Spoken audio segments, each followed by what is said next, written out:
क्योंकि आपने अग्निवीर का जो फर्स्ट बैच था उनके साथ में भी सर्व किया, सही है आर्मी के लिए, देश के लिए ये स्कीम पॉलिसी? अगर अग्निवीर स्कीम इतनी बुरी थी तो जो भी लोग प्रोटेस्ट कर रहे थे, चाहे टीचर्स थे, स्टूडेंट्स थे, पॉलिटिकल पार्टीज थी, वो अब कहाँ गई? ऐसा पॉसिबिलिटी है कि अग्निवीर को बाहर निकलने के बाद में अब्जॉर्प्शन का वो चांस मिलेगा? डिफ़िकल्टी होने वाली है, इतना आसान नहीं है। जो बाहर निकलेंगे सब एब्जॉर्ब हो जाएंगे। अगर एज एन अग्निवीर में ज्वाइन करता हूँ तो क्या मैं रेडी रहूँगा मेरे बाजू में जो खड़ा है उसके लिए गोली खाने के लिए?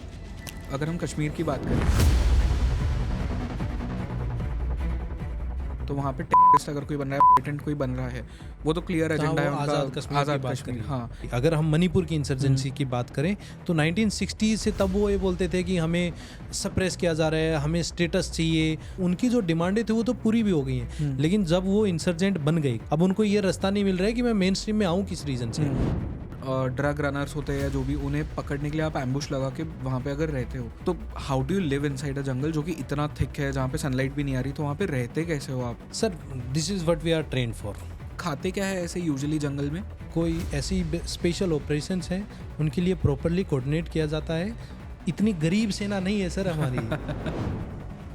सच में ऐसा होता है कि हर बुलेट के ऊपर नाम लिखा होता है किसी ना किसी का, और भगवान का एक वो हाथ है इसमें? सर, मैं ये मानता हूँ कि जिस दिन जिसकी आई है ना, वो तो जाएगा। China no doubt as on today is far better than us in logistics and technology advancements.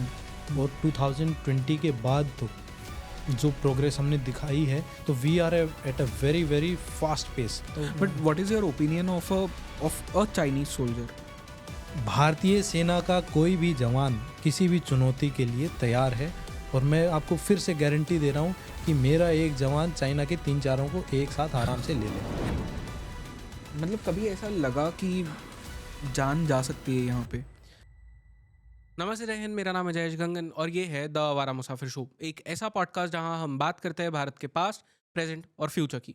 आज के इस पॉडकास्ट पे मेरे गेस्ट है मेजर भरत, जिन्होंने असम राइफल्स के साथ काफ़ी टाइम स्पेंड किया है।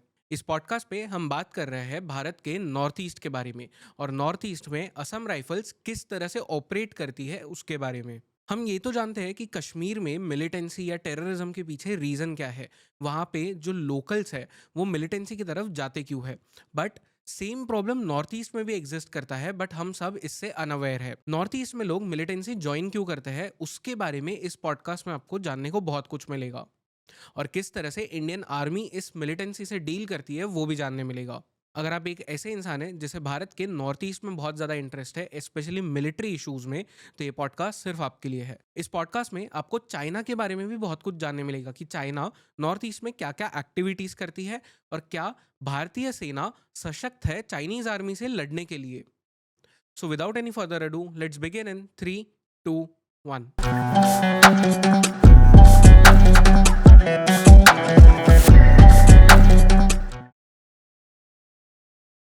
मेजर भरत सिंह, आपका एक बार फिर से स्वागत है इस शो पे। आपके साथ में पिछली बार हमने जब बात की तो हमने बात की थी मणिपुर के बारे में, हमने बात की थी किस तरह से नॉर्थ ईस्ट में ऑपरेशंस होते हैं, ड्रग स्मगलिंग वहाँ पे होती है, एंड उसमें आर्मी का क्या रोल होता है वहाँ पे स्टेबिलिटी लाने में। हमने म्यांमार की बात की थी।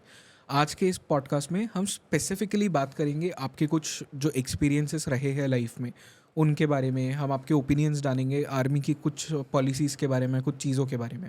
So firstly welcome on the show. Thank you so much. Thank you. पहली चीज़ तो यही जानना चाहूँगा, क्योंकि हम अग्निवीर के बारे में बात करने वाले हैं इस एपिसोड में, तो उसके तरफ बिल्डअप करने के लिए I really want to know कि आपका मोटिवेशन क्या था आर्मी ज्वाइन करने के लिए। जब आपने डिसीजन लिया कि मुझे आर्मी में जाना है, तो what was the motivation? Was it मतलब job security, was it money, या देश के लिए वो प्यार होता है, एक जुनून होता है, वो था, क्या था ये?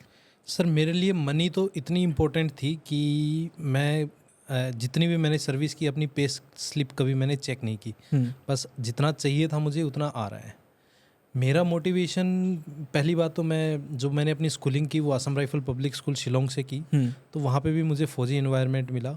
उसके बाद my father also served in Assam rifle, जो कि मेरे लिए एक रोल मॉडल का भी काम करते हैं। इज़ मतलब मैं ये कहूँगा कि एक बहुत ही बेहतरीन इंसान है। उनमें बहुत सोशल मैच्योरिटी है, प्रोफेशनल मैच्योरिटी है, तो वो मेरे लिए रोल मॉडल थे। और एक स्पेसिफिक इंसिडेंट अगर मैं यहाँ कोट करना चाहूँ, उसके बाद मेरी एकदम थॉट प्रोसेस चेंज हो गई कि 12th के बाद भी मैंने एनडीए दिया था, लेकिन मैथ्स में एकदम मैं पास हो जाता था तो बहुत बड़ी बात थी, तो वो हो नहीं पाया। तो उसके बाद फिर मैंने ग्रेजुएशन की और एनसीसी की। तो ऑब्जेक्टिव यही था कि हाँ डिफेंस में जाना है, लेकिन मैं ये नहीं था कि मैं स्पेसिफिकली आर्मी में ही जाना चाहता हूँ। मैं सिविल सर्विसेज भी एज ए स्कोप देख रहा था, मैं CAPF भी एज ए स्कोप देख रहा था।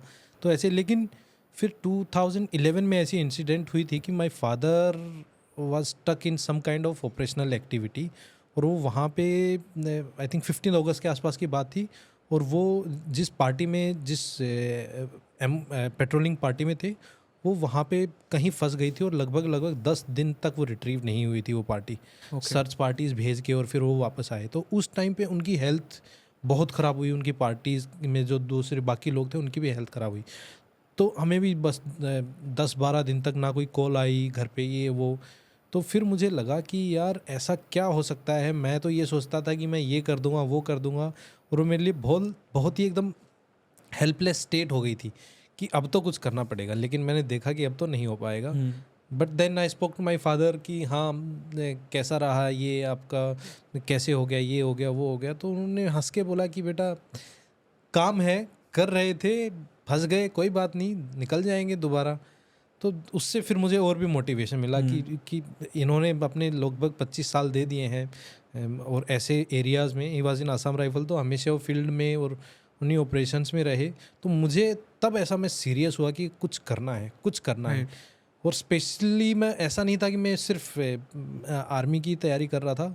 तो वहाँ से वो मुझे जो एकदम किक स्टार्ट मिला कि कुछ तो करना है, ये हेल्पलेसनेस स्टेट में आएगी नहीं। क्योंकि उससे पहले मैं स्पोर्ट्स भी करता था और हरियाणा की जो 10 मीटर एयर पिस्टल की टीम थी, मैं उसमें टीम में भी खेलता था। और मैंने जैसे 55th नेशनल शूटिंग चैम्पियनशिप जो कि बालेवाड़ी पुणे में ही हुई थी, ये सब नॉर्थ जोन ये सब भी खेला था। तो मैं उस टाइम पे कंफ्यूज था कि स्पोर्ट्स में जाऊं जो कि मुझे बहुत पसंद है, शूटिंग में अपना करियर बनाना, या फिर मैं आर्म फोर्सेस में। तो उसके बाद फिर वो फादर के साथ वो इंसिडेंट होने के बाद मैंने बैक टू बैक ऐसी तैयारी की कि सर मैं सब इंस्पेक्टर भी भर्ती हुआ CPO में। मैंने एयरफोर्स के भी एग्ज़ाम क्लियर कर दिए, CGL में जाते हैं वो भी क्लियर कर दिए। यहाँ तक कि मुझे मोटिवेशन मिला कि मैं UPSC प्री भी दे दूँ, ये सब भी करूँ, NCC भी ज्वाइन कर ली। तो फिर फाइनली, और ये सब पास होते भी गए, फाइनली SSB मैंने दी, फर्स्ट अटैम्प्ट में क्लियर हो गई। मोटिवेशन था ही कि जाना है, और उसका बैकग्राउंड यही था कि पहले मैं फौजी स्कूल में पढ़ा, फादर आसाम राइफल में थे, मोस्ट कंफर्टेबल था। उसके बाहर ज़्यादा कि कॉरपोरेट में क्या होता है ये सब कुछ सोचा नहीं था। तो मेरे लिए तो चलो फैमिली खुश है, मम्मी पापा को ऐसा लग रहा है कि we are proud of our son, और मैं भी बहुत ही कंफर्टेबल था। तो मैंने वहीं से ज्वाइन कर ली फिर। तो this is how my journey started in army, and then it lasted very beautifully. मतलब जब मैं देखता हूँ पीछे मुड़ के, तो मुझे ऐसा लगता है कि there could have been nothing better, कि माँ भारती की सेना का एक सिपाही होना कोई ऐसी छोटी मोटी बात नहीं है। लाखों लोग कोशिश करते हैं और मेरा वो सपना पूरा हुआ, और बहुत कम उम्र में ही हो गया था। जब मैं ट्रेनिंग पे गया तभी I think I was just 20 years and 7-8 months। तो बहुत कम उम्र में फर्स्ट अटैम्प्ट में हो गया। तो फिर वो मोटिवेशन बना रहा, और जो हुआ बहुत अच्छा हुआ। आई एम 100% मतलब satisfied with the service which I could give to this nation in form of serving in uniform. Right. पर ये जो क्योंकि आपने अग्निवीर का जो फर्स्ट बैच था उनके साथ में भी सर्व किया, वो आपके अंडर ही थे, तो उनके साथ में सर्व करने का वो जो एक्सपीरियंस था वो क्या था? बिकॉज जब वो आए रहेंगे तब आपकी एज क्या रही होगी ऑलमोस्ट? नहीं सर, अग्निवीर तो अभी आए हैं। हाँ। ये लगभग 1 साल, पिछले 1 साल से वो यूनिट्स में पहुंचे हैं। तो ये पॉलिसी तो आई थिंक जून 2022 में आई थी, और उसके बाद अग्निवीर की रिक्रूटमेंट हुई है। उनकी 6 महीने की अपने अपने ट्रेनिंग सेंटर्स में ट्रेनिंग हुई है, और उसके बाद यूनिट्स में आए। तो जैसे my unit is 71 engineer regiment, तो हम लोग भी ईस्टर्न लद्दाख में डिप्लॉयड हैं। तो वहाँ पे फर्स्ट बैच में हमारी यूनिट में 80 अग्निवीर आए थे। और आप ये डिस्टिंग्विश नहीं कर सकते हैं, ना वो कोई बैज या टैग लगा के चलता है कि मैं अग्निवीर हूँ, ये आप ऐसे डिस्टिंग्विश नहीं कर पाते हैं। और जो एक नए सिपाही को ट्रेनिंग से निकल के और जैसा दिखना चाहिए, जैसा होना चाहिए, वैसे ही अग्निवीर दिखता है। उसमें कोई आप ऐसे डिफ्रेंशिएट या डिस्टिंग्विश नहीं कर सकते हैं अनलेस कि आप किसी से पूछे कि हाँ भाई अपना नाम बताओ, तब वो बताए कि साहब मेरा नाम अग्निवीर XYZ है, तभी आपको पता चलेगा। अग्निवीर में ऐसा कोई वो बेचारे कि उनकी बॉडी लैंग्वेज से ऐसा लग रहा हो आपको कि नहीं इनकी तो ट्रेनिंग कम हुई है, ऐसा कुछ भी नहीं है। They are equally confident and competent. Right. But बहुत सारे लोगों का ये कहना है, मतलब कंट्रोवर्सीज तो बहुत हुई थी जब अग्निवीर स्कीम आई थी, वो सामने पॉलिसी आई थी सामने। व्हाट इज़ योर ओपिनियन कि सही है आर्मी के लिए, देश के लिए ये स्कीम पॉलिसी, या थोड़ा डाइसी है? सर इसमें ना 2 सवाल हैं छुपे हुए आपके बात में कि इज़ अग्निवीर स्कीम गुड और बैड, और दूसरा है कि क्या जो हमारे बच्चे गांव देहात के ही जाना पसंद करते हैं आर्म फोर्सेस में, तो उनके लिए ठीक है या गलत है, उसकी बात दूसरी है। जो पहला पॉइंट है कि अग्निवीर स्कीम सही है या गलत है, मैं इतना सक्षम नहीं हूँ, क्योंकि ये बहुत ही, मैं ये बताऊँगा कि highest level of political leaders और स्ट्रेटेजिक लीडर्स उनके आसपास की बात है कि भाई हम अपने फ्यूचर की आर्मी को कैसे देखना चाहते हैं, उसको क्या शेप देना चाहते हैं, और क्या सही है क्या गलत है, चाहे वो उनकी कैपेबिलिटीज़ हो, टेक्नोलॉजीज़ हो, आगे स्ट्रेंथनिंग ऑफ फोर्स हो, ट्रांसफॉर्मेशन हो, मॉडर्नाइजेशन हो, कुछ भी हो। मैं ये जवाब मैं आपको इस बात का देता हूँ कि क्या अग्निवीर स्कीम लोगों को ज्वाइन करनी चाहिए या नहीं, क्योंकि अग्निवीर स्कीम की ना वो मीडिया में और इधर उधर कुछ लोगों ने प्रोटेस्ट करके और पॉलिटिकल उसको एजेंडा बना के ऐसा कर दिया है कि ना इसकी नेगेटिव कोनोटेशन बहुत गई हैं। और ऐसा नहीं है कि हर चीज़ बहुत ही पॉजिटिव है, नहीं, लेकिन ये है कि अगर अग्निवीर स्कीम इतनी बुरी थी तो जो भी लोग प्रोटेस्ट कर रहे थे, चाहे टीचर्स थे, स्टूडेंट्स थे, पॉलिटिकल पार्टीज थी, वो अब कहाँ गई? जैसे कि मणिपुर में एक अभी क्लैशेस हो रहे हैं, it is always on news, है ना, और हमेशा लोग उसकी बात करते हैं। तो अग्निवीर स्कीम की 1 हफ्ते बात हुई, उसके बाद गुम हो गई। अब मैं बताता हूँ कि अगर अग्निवीर कोई भर्ती होना चाहता है तो जो बच्चा, जो लड़का या लड़की पैसे कमाना चाहता हो कि मेरे को तो पैसे मिलेंगे, ये वो मिलेगा, वो प्लीज़ ना जाए। जिस बच्चे में जुनून है देश को सर्व करने का, यूनिफॉर्म पहनने का, वो उसमें ज़रूर जाए।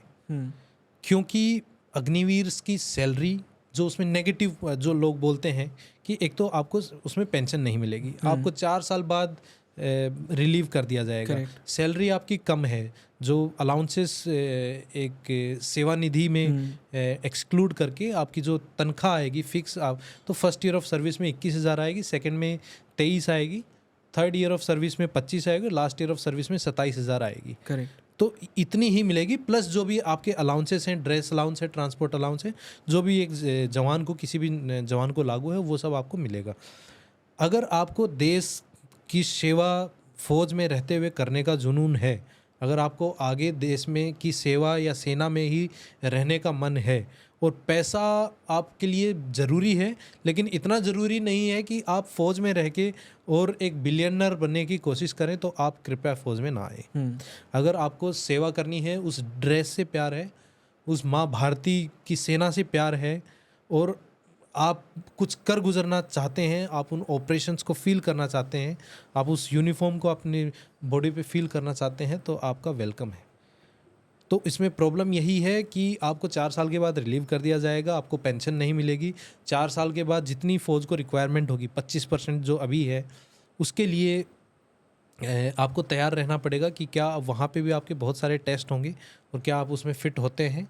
तो आप ये सब सोच समझ के ही आएँ। अगर आपको बहुत सारा पैसा कमाना है, हायर एजुकेशन या स्टडीज़ करनी है, तो then Agniveer scheme is not good. अब ये गुड किन लोगों के लिए है और क्यों है, वो मैं आपको बता देता हूँ। Sure. जो बच्चे गांव देहात में रहते हैं, जिनको आगे बढ़ना है, जिनके पास और कोई बैकअप नहीं है, वो ज़रूर से ज़रूर आए। उसके मैं रीज़न देता हूँ क्यों। क्योंकि सबसे पहला तो रीज़न है कि अगर आप में जुनून है ना, तो वो जो आप 25% की बात कर रहे हैं ना, उसमें आप आ ही जाएंगे। ठीक है, अगर आपकी फायर इन द बेली है और जज्बा है, तो 25% हो चाहे 5% हो, आप उस 5% में आ ही जाएंगे। Right. दूसरी बात, जब आप अग्निवीर स्कीम में अगर 10th क्लास के बेसिस पे आप भर्ती होते हैं ट्रेडमैन में, तो जब आप 4 साल के बाद आएंगे तो आपको एक 12th की सर्टिफिकेट भी मिलेगी। आपको बाहर टाइम वेस्ट करने की ज़रूरत नहीं है।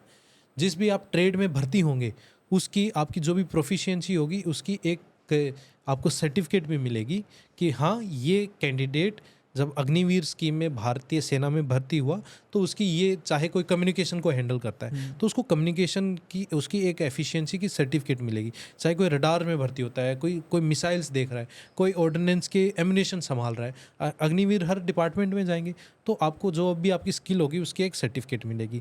अब तीसरी और मोस्ट इम्पोर्टेंट बात है फाइनेंसेस। मैं आपको एक्सप्लेन कर देता हूँ, फिर हम ये जो एस्पिरेंट्स हैं, जो कैंडिडेट हैं, उन पे ही छोड़ देते हैं कि आपको भर्ती होना है या नहीं, क्योंकि इतना एक्सप्लेनेशन हमने दे दिया है। स्कीम अच्छी है या बुरी है हम उसकी बात ही नहीं कर रहे, अग्निवीर आपको ज्वाइन करनी चाहिए या नहीं हम उसकी बात कर रहे हैं। अब आते हैं मेनली तनख्वाह और फाइनेंसेस पे। सब बोल रहे हैं कि सेवानिधि मिलेगी लगभग 11.7 लाख के आसपास। मैं ये कहता हूँ कि उसके अलावा भी आपको बहुत पैसा मिलेगा, और अगर आप उसको प्रॉपर फाइनेंशियल मैनेजमेंट करेंगे उस चीज़ पैसे का, तो आप जब 4 साल के बाद रिटायर होंगे तो आपके पास कम से कम 22-25 लाख होगा आपकी जेब में। कोई भी अग्निवीर अगर बाहर आता है वो 22-25 लाख उसकी जेब में, प्लस जो भी पैरामिलिट्री फोर्सेस हैं उनमें 10 लाख रुपए 10% जो कोटा मिल रहा है कि कोई भी भर्ती होगी उसमें उनको वो भी मिलेगा। बहुत सारे प्राइवेट ऑर्गेनाइजेशन है, आप एग्जांपल लीजिए महिंद्रा एंड महिंद्रा का, उन्होंने बोला कि हम में भी अग्निवीर हम भी एब्जॉर्व करेंगे। बहुत सारे मिनिस्ट्री ऑफ डिफेंस के डिपार्टमेंट्स हैं, बहुत सारी पब्लिक सेक्टर यूनिट्स हैं गवर्नमेंट की जहाँ पे उनके लिए रिजर्व किया गया है। अब जैसे मैं हरियाणा से हूँ तो मैं बताना चाहूँगा कि हरियाणा गवर्नमेंट ने बोला है कि भाई अग्निवीर को कोटा मिलेगा, और इसके अलावा जो present government of the day है बीजेपी की, उन्होंने तो ये भी बोला है अपने मैनिफेस्टो में जो अभी रिसेंटली इलेक्शन हुए उसमें कि कोई भी अग्निवीर बाहर आता है हरियाणा का जो आएगा तो उसको जॉब रोजगार की गारंटी मिलेगी। तो ये सब आप अग्निवीर से अगर बाहर भी निकल जाते हैं तो भी ये आपके पास ऑप्शंस अवेलेबल होंगे। तो जो बच्चा ये देख रहा है कि नहीं मेरे पास इतने पैसे नहीं है और मुझे तो एक जॉब चाहिए, उसको ज़रूर जाना चाहिए। अगर उसका उस 25% में एब्जॉर्व नहीं भी होता है तो उसके पास बाहर आके बहुत सारे ऑप्शन खुल जाएंगे, और जो बाहर इतने बच्चों में कंपटीशन कर रहा था उसके अलावा उसको कुछ जॉब की रिजर्वेशन मिलेंगी, तो उसके लिए ये बेटर स्कीम है। फिर से मैं यही कहूँगा कि जो बहुत ही फाइनेंशियल फ्रीडम की तरफ देख रहा है या ऐसा चाहता है कि मैं एकदम फने खां बन जाऊंगा और 4 साल में मैं पता नहीं क्या कर दूंगा, या फिर कोई सोच रहा है कि नहीं मेरे पास हायर स्टडीज़ करने का भी ऑप्शन है और अग्निवीर स्कीम का भी ऑप्शन है, तो वो सब हायर स्टडीज़ के लिए जाएं। जिनको एकदम जुनून है, ड्रेस पहनने का जज्बा है, एकदम देश सेवा का, बॉर्डर देखने का और इस लाइफ को फील करने का, और जो उस चीज़ में ओके है कि हाँ मैं एब्जॉर्व हो गया तो बहुत अच्छी बात है। अगर नहीं हुआ तो मेरी जेब में 22-25 लाख रुपए होंगे और मेरे पास इतने जॉब्स में थोड़ा बहुत रिजर्वेशन भी होगा तो मैं कुछ कर ही लूँगा। तो वो सब ज़रूर जाएं। अभी 22-25 लाख का भी बच्चों को समझ नहीं आती। जैसे मैं अपनी यूनिट में था तो मैंने पूछा कि तुम्हें कितना मिलेगा, तो उन्होंने बोला रिटायर होने के बाद आपको कितना पैसा मिलेगा, तो उन्होंने बोला कि साहब हमें तो 10-11 लाख मिलेगा। तब मैंने उनको बैठ के समझाया कि अगर तुम फाइनेंशियल प्लानिंग अच्छे से करोगे तो तुम्हें 22-25 लाख रुपये मिलेगा। आपके चैनल के माध्यम से भी मैं बताता हूँ दोबारा सबके लिए कि कैसा मिलेगा। वो ऐसे मिलेगा कि एक तो सेवानिधि में जो गवर्नमेंट उनको 11.7 लाख देगी। अब जो उनको 4 साल तनख्वाह मिलेगी 21, 23, 25 और 27,000 first, second, third, fourth year of service में, उसको आप एवरेज निकालें 24,000 रुपीज़ पर मंथ निकलती है, तो 11.7 के आसपास वो बनती है। तो लगभग आप दोनों को मिलाएंगे तो 23 लाख के आसपास ये बन गए। इसके अलावा कोई भी अग्निवीर जब भर्ती होता है तो 4 साल की सर्विस में वो 15 से 20 महीने 2 साल ऐसे काटता है जहाँ वो ऐसे एरिया में पोस्टेड होता है जहाँ अलाउंसेस मिलते हैं और वो फील्ड में होता है। तो फील्ड में अलाउंसेस कुछ भी हो सकते हैं, 12-15 हज़ार से लेके 50,000 तक। हम एवरेज पकड़ते हैं 15,000 रुपये, और उसने 20 महीने की 1.5 साल की सर्विस की, 4 में से 1.5 साल उसने फील्ड में काटे तो उसको 3-4 हज़ार रुपये वहाँ से भी मिलेंगे।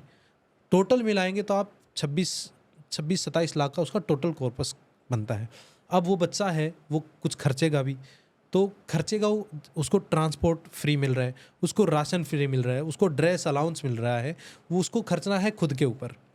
अब वो खुद के ऊपर कितना खर्चेगा कि वो 4 साल में 3 लाख खर्चेगा या किसी से लोन लेके 30 लाख खर्चेगा, वो उस बच्चे पे डिपेंडेंट है। अगर कोई ये सोचेगा कि मैं पहली तनख्वाह आई और उसी में EMI भर के और आईफोन ले लूँ, अगली तनख्वाह में थार खरीद लूँ, तो फिर वो फाइनेंशियल इरेगुलरिटी में हो जाएगा और वो कुछ नहीं कमा के लाएगा। अगर कोई अच्छे से प्लानिंग करके जाएगा तो 22-25 लाख रुपये अपने कमा के ले आएगा घर, और इतने सारे जॉब्स में उसको कॉरपोरेट में भी और गवर्नमेंट में भी, स्टेट में भी और सेंट्रल जितने भी जॉब्स निकलेंगे उसमें उसको थोड़ा सा फ़ायदा मिलेगा, तो उन सब लोगों को जाना चाहिए। अब खुद डिसाइड करे जो भी कैंडिडेट है या एस्पिरेंट है कि मुझे जाना चाहिए या नहीं।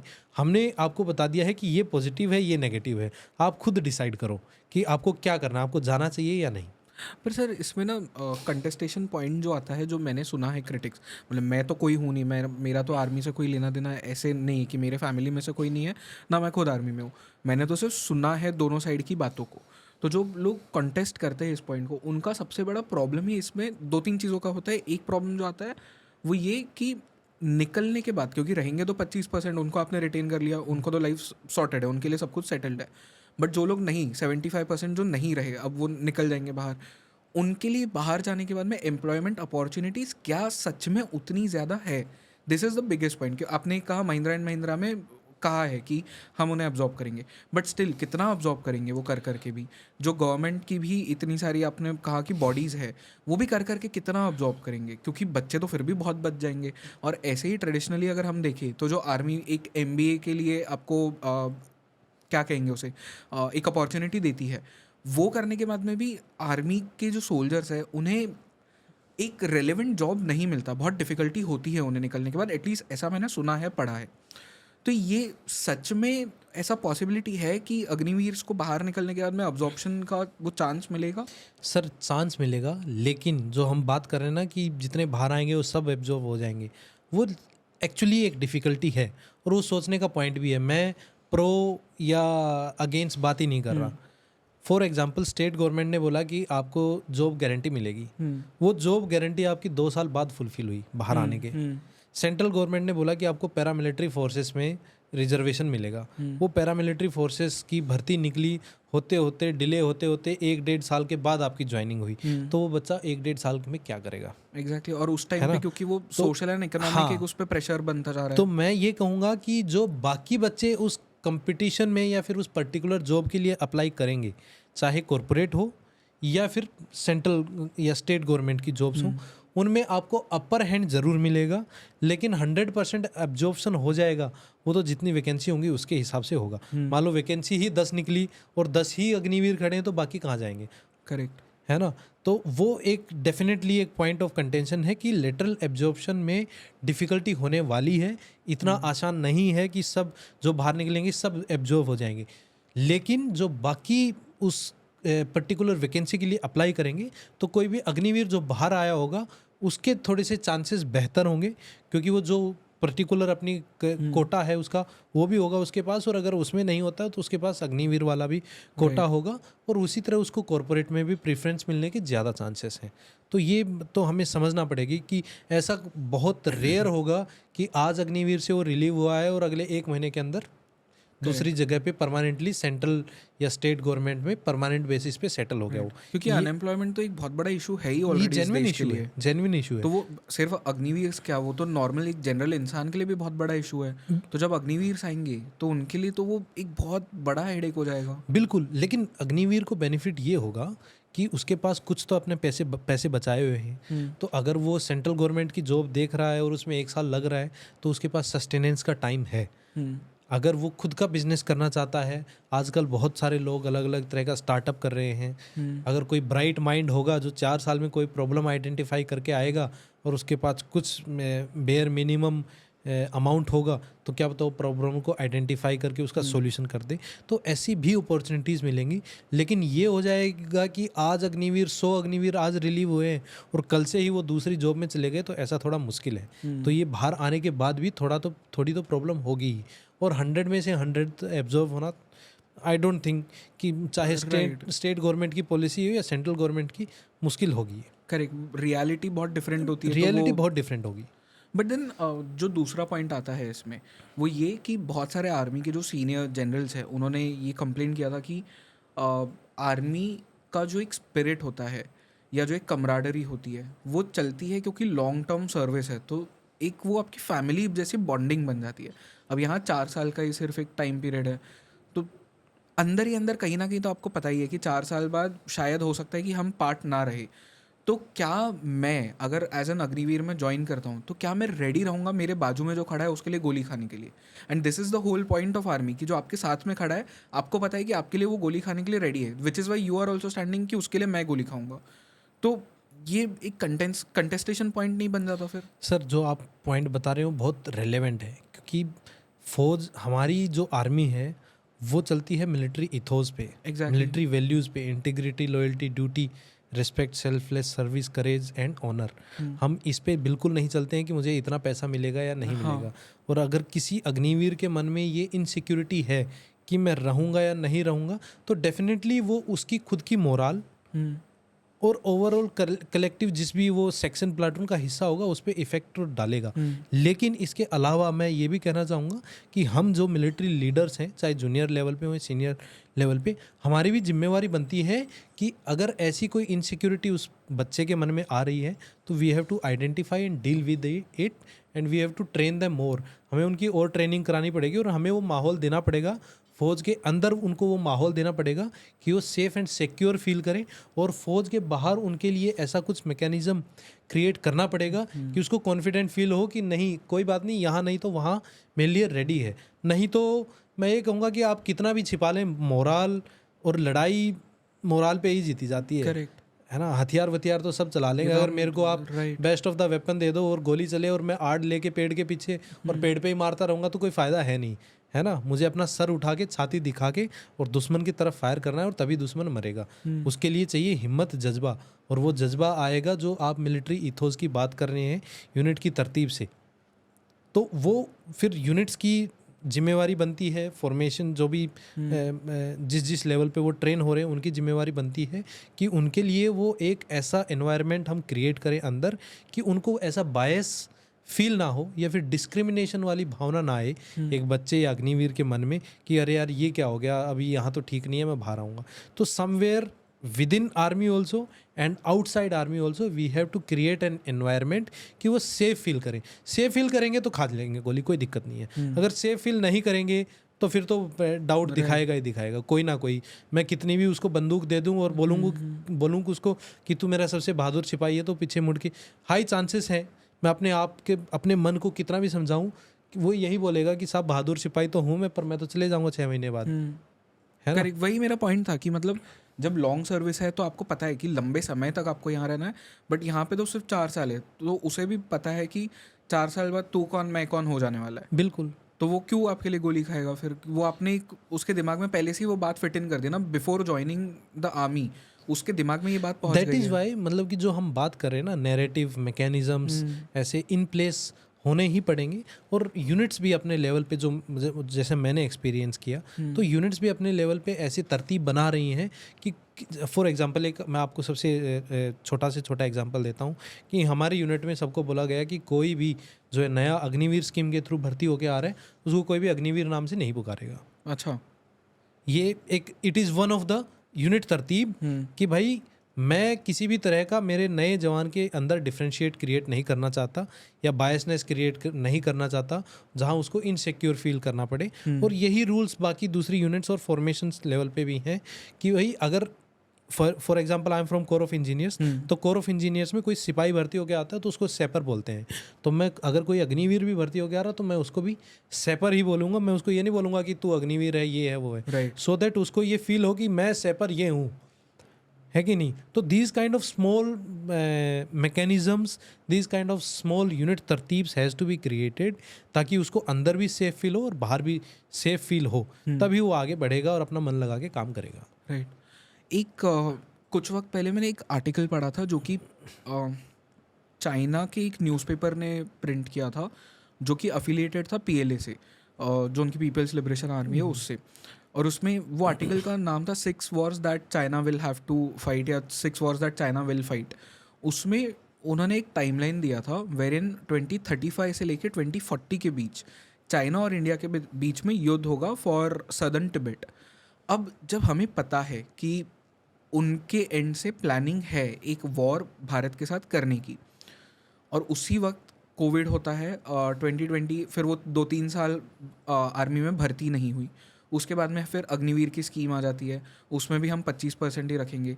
तो जब हमें ये नीड होगी मैन पावर की ऐसे युद्ध के वक्त, और चाइना के साथ अगर युद्ध होता है तो एक बहुत लार्जर स्केल पे युद्ध होगा, तो ये डिफ़िकल्ट एक पोजीशन नहीं हो जाएगी आर्मी के लिए, क्योंकि आपके पास में मैन पावर सर नहीं देखो, होगा? लड़ाई होती है ना, तो लड़ाई सिर्फ आर्मी नहीं लड़ती है, लड़ाई पूरा देश लड़ता है ना। और को देश में चाहे कोई लुंगी बांधे घूम रहा हो, कोई पैंट में घूम रहा हो, कोई कैसे भी घूम रहा हो, फौज में हो, it is a cohesive and integrated effort from whole of the nation approach होती है।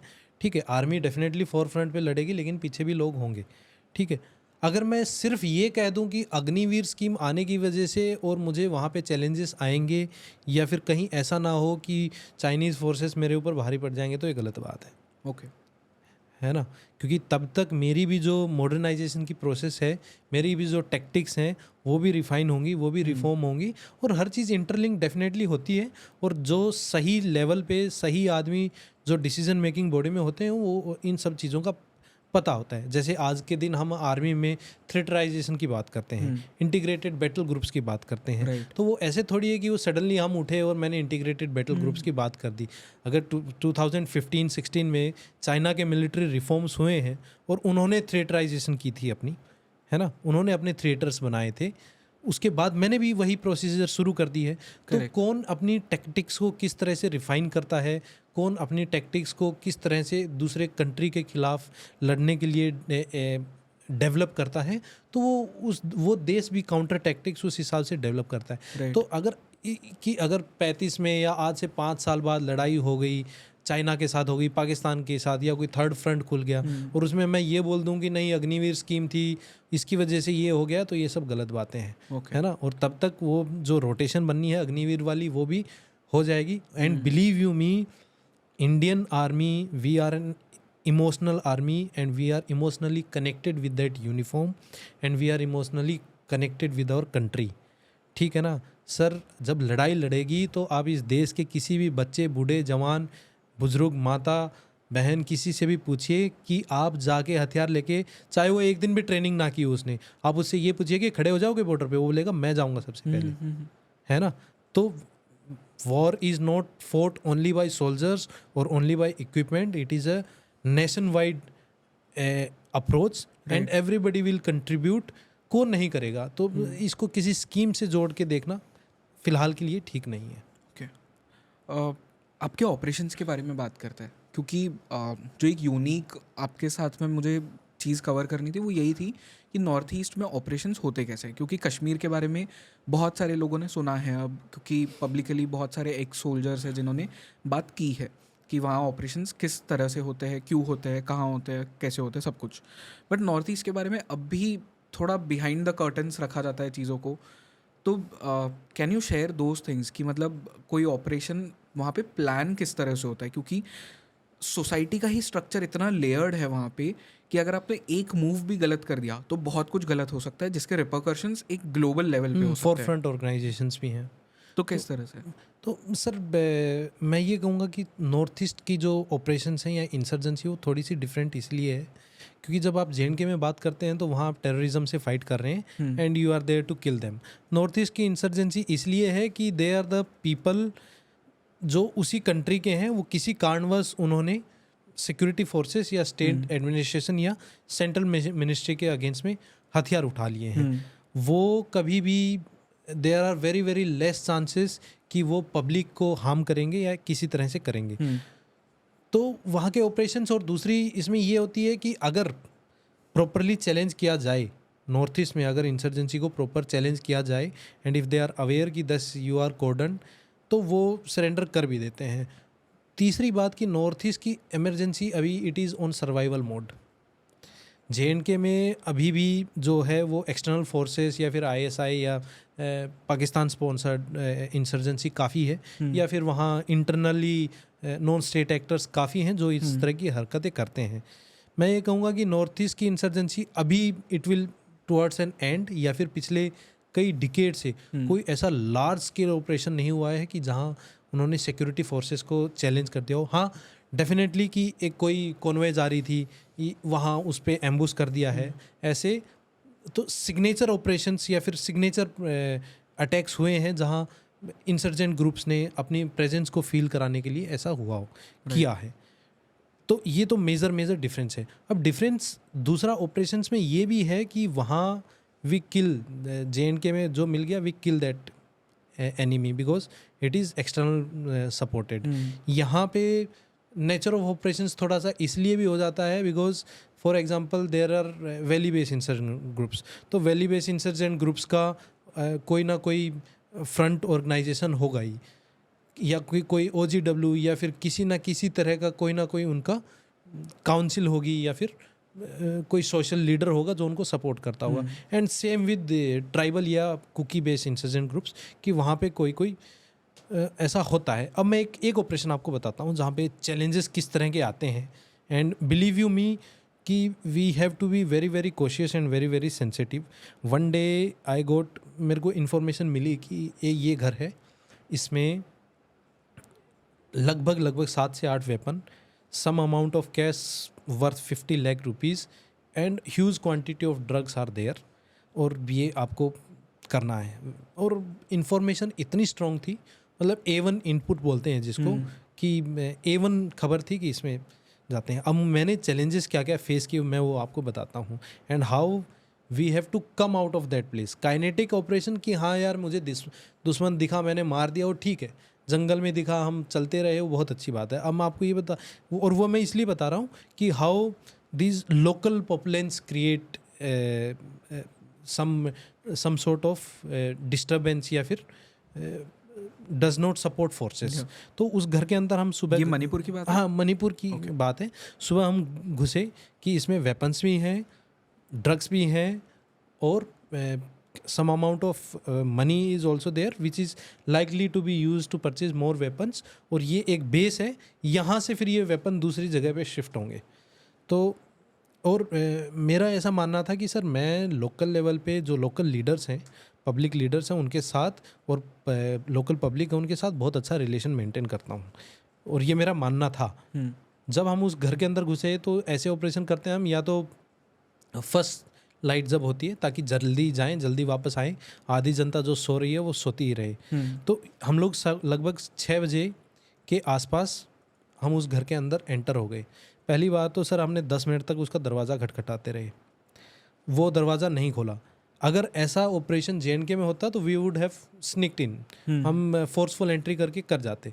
लेकिन यहाँ पे मुझे I have to still identify कि इसमें इंसर्जेंट्स हैं, या फिर किसी घर को ही हाइड आउट बना के बेस बना रखा है, या फिर क्या है। वो मैं तभी देखूंगा जब घर के अंदर घुस जाऊंगा, क्योंकि this is the nature of operation जो कि एकदम डिफरेंट होते हैं वहाँ पे। वो दरवाज़ा किसी न किसी तरह खुला हमें, तो 1 वीमेन केम आउट। उन्होंने बोला हाँ क्या चाहिए, मैंने बोला कि हैव इनपुट। तब तक जो अंदर हुआ घर के, उन्होंने शिफ्ट कर दिया या क्या कर दिया, वो प्रोसेस उनकी बैकडोर से चल रही थी। Sir, the moment I entered that house, there is a process called pole beating. Pole beating का मतलब यही होता है कि it is a method of communication लोगों को इकट्ठा करने का। पोल बीटिंग जैसे ही कि लोग क्या करेंगे, mainly ladies will come ahead, और जितने भी जेंट्स होंगे वो सब छुप जाएंगे। उस दिन सर मैंने कम से कम उस घर के सामने खड़े होके 50 कॉल मिलाए, जो अपने आप को ये बोलते थे कि नहीं हम तो पब्लिक फिगर हैं, लीडर्स हैं, और हम तो नारकोटिक्स को सपोर्ट नहीं करते।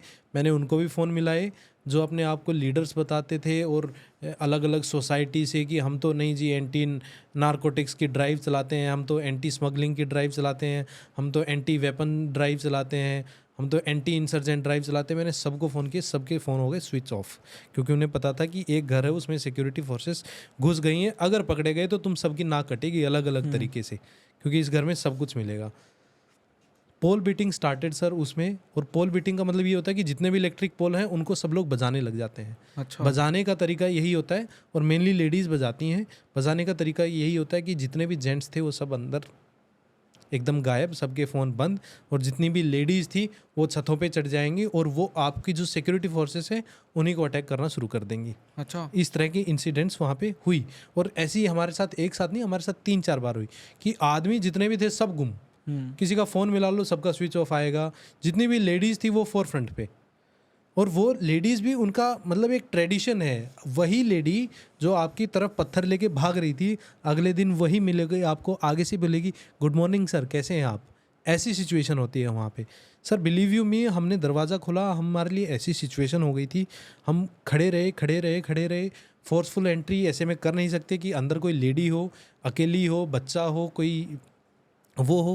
उन्होंने दरवाज़ा खोला, तब तक the house was encircled by ladies. वो छतों के ऊपर खड़ी हो गई।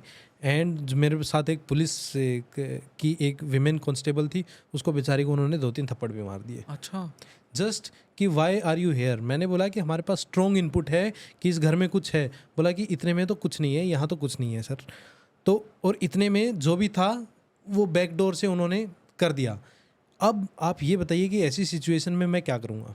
आई can not fight with them because they are my own people, but they are supporting the insurgents, है ना। मैं किसी के घर के अंदर घुस नहीं सकता क्योंकि वहाँ पे कोई बहन बेटी होगी अंदर, करेक्ट है ना।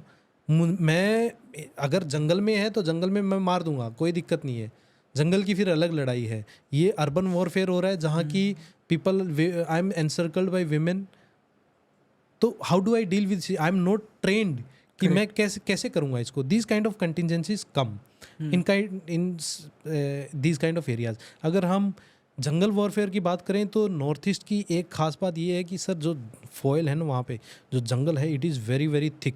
आपको विजिबिलिटी 2-2 मीटर की भी नहीं मिलेगी। सनलाइट आता ही नहीं होगा। सनलाइट नहीं आता। You literally have to cut that jungle to enter inside and place a ambush या आपको जो भी करना है।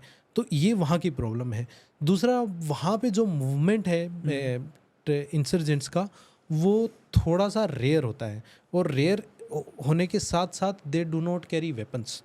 मोस्ट ऑफ द टाइम्स जो इंसर्जेंट होगा वो वेपन कैरी नहीं करता क्योंकि वेपन अवेलेबल हो जाता है उसको, जहाँ अगर कुछ करना है उसको वेपन।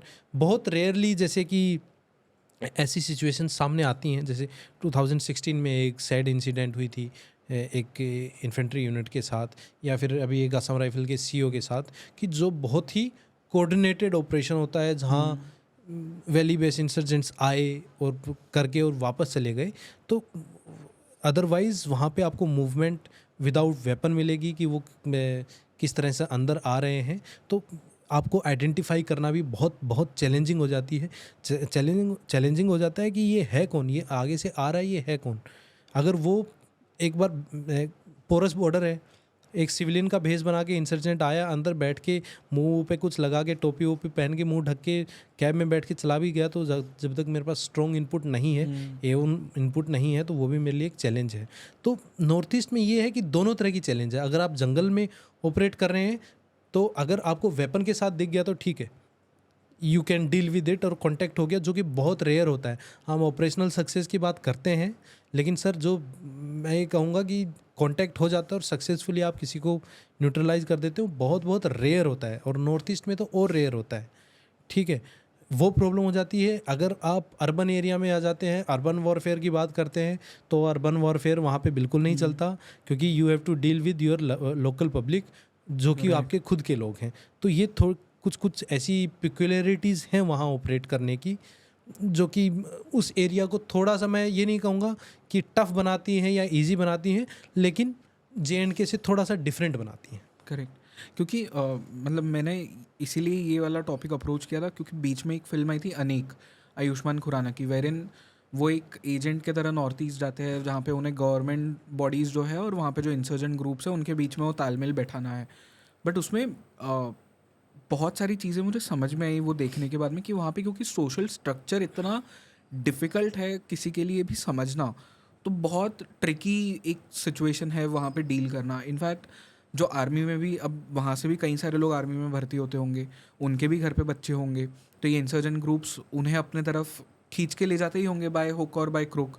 तो उस आर्मी में जो इंसान है उसके लिए भी डील कर पाना कि एक तरफ जहाँ मैं गवर्नमेंट के लिए काम कर रहा हूँ, गवर्नमेंट ऑफ इंडिया के लिए या भारत के लिए काम कर रहा हूँ, वहीं पे मेरा बेटा जो है वो इंसर्जेंट ग्रुप्स में शामिल हो गया है और अगेंस्ट द कंट्री काम कर रहा है, तो ट्रिकी सिचुएशंस तो ही होते होंगे। प्रेवलेंट नहीं होता है सर, लेकिन मैं ये कहूँगा कि जो चाहे वहाँ पे वैली बेस हो या ट्राइबल हो, मान लो कि कोई गांव एकदम देहात का या एकदम बस्ती का लड़का है, और उस बस्ती पे चाहे वो अपने कम्युनिटी के नाम पे पहले जो उस प्रॉपर किसी के भी हों इंसर्जेंट ग्रुप्स हैं, और वो वहाँ पे उनको पता है कि वो आते हैं, उनको ये भी, उस बच्चे को जब से वो बड़ा हुआ है उसको ये भी पता है कि इनको हमें हफ्ता भी देना पड़ता है। जब वो उसके फादर या फिर पहले छुट्टी आते होंगे तो उनको भी ये पता है कि इस गांव में उसका लड़का और उस बस्ती में है और वो ऐसी ऐसी हरकतें कर रहा है।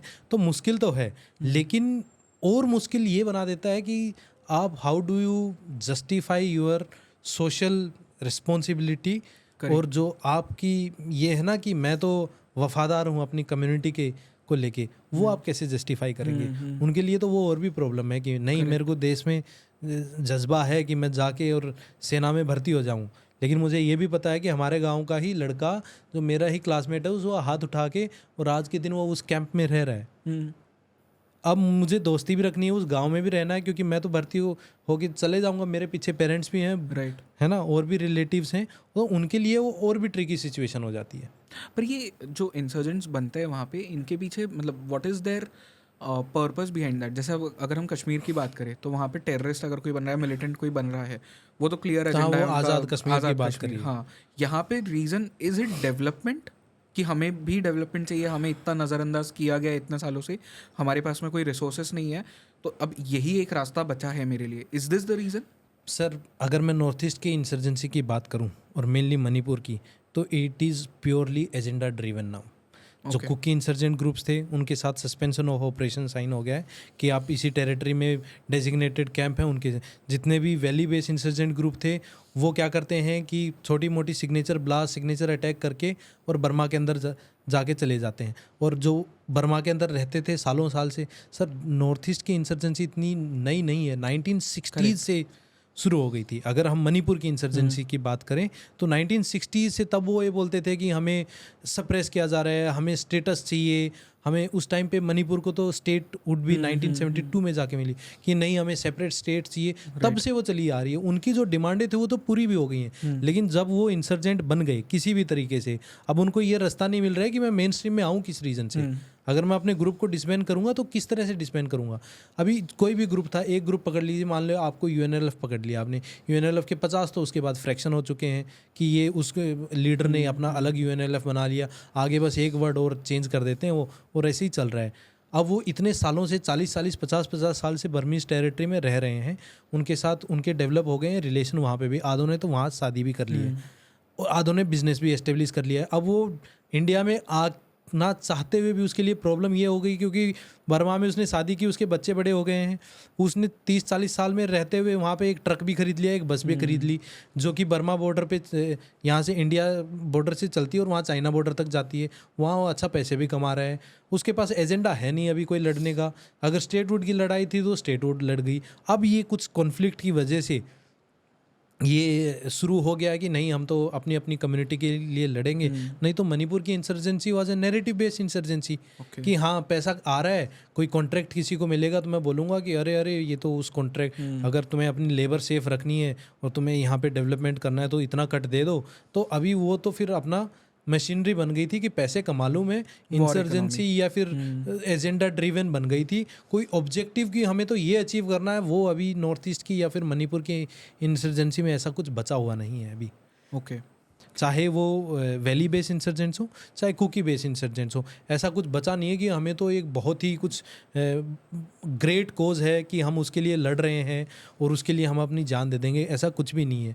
वो इंसर्जेंसी 50-60 साल पुरानी थी, वो अभी उसके लिए मुश्किल हो गया कि मैं इंडिया में आऊँ कैसे, क्योंकि उसने खुद का बिजनेस एस्टेब्लिश कर लिया है, बच्चे बड़े हो गए हैं, जो इंसर्जेंट बन के गए थे नए रिक्रूट हो नहीं रहे, नए कोई जा रहा है वो वही जा रहा है जिसके कोई ड्रग एडिक्ट हो गया है या फिर जिसको खाना नहीं मिल रहा है या फिर कोई बहुत ही ज़्यादा इन्फ्लुएंस हो गया है वो ज्वाइन कर रहा है, नहीं तो कोई नया ज्वाइन ही भी नहीं है।